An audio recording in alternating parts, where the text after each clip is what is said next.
सिंधी समुदाय इंडिया में शरणार्थी यानी कि रेफ्यूजी बनकर आया था।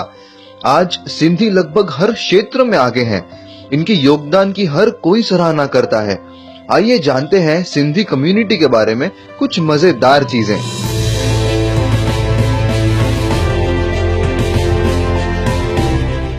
इंडिया और पाकिस्तान के बंटवारे के बाद हिंदू इंडिया आ रहे थे और मुस्लिम पाकिस्तान।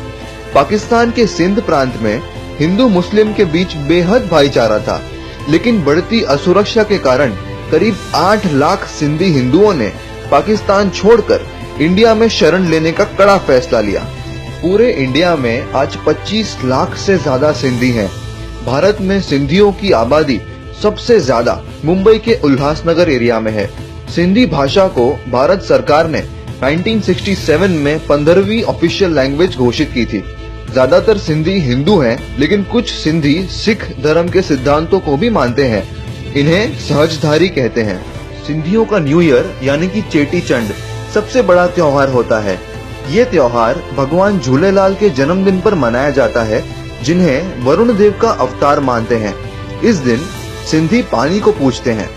चेटी चंड के अलावा अक्षय तृतीया और तीजरी के अवसर पर भी काफी जश्न मनाए जाते हैं। ज्यादातर सिंधियों का सरनेम ANI से एंड होता है, जिसका अर्थ होता है वंशज।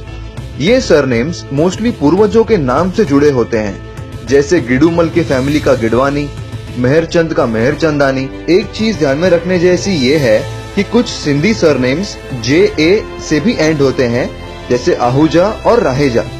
भारत में सिंधियों ने लगभग हर फील्ड में नाम कमाया है, जैसे राम जेठमलानी इंडिया के number 1 lawyer, Pankaj Advani world famous billiards और स्नूकर प्लेयर, निरंजन और Surendra Hiranandani real estate tycoons, Ranveer Singh Bhavnani Bollywood के टॉप एक्टर्स में से एक। अपने मातृभूमि की तड़प शायद कुछ सिंधियों को हुई होगी, बट उन्होंने कभी इस बात को बाधारूप नहीं बनने दिया। जब भारत में भाषा के आधार पर नए नए राज्य बनाए जा रहे थे, इन्होंने कभी अलग राज्य की मांग या जिद नहीं की। जहां भी गए सबके साथ घुल मिल गए। सभी सिंधियों को टाइम्स ऑफ इंडिया का सलाम। तो दोस्तों, ये थी कुछ मजेदार बातें सिंधी कम्युनिटी के बारे में। इस वीडियो को लाइक कीजिए, शेयर कीजिए, कमेंट्स में बताइए आपको ये वीडियो कैसी लगी, और हाँ, टाइम्स ऑफ इंडिया को सब्सक्राइब जरूर कीजिएगा। जय हिंद।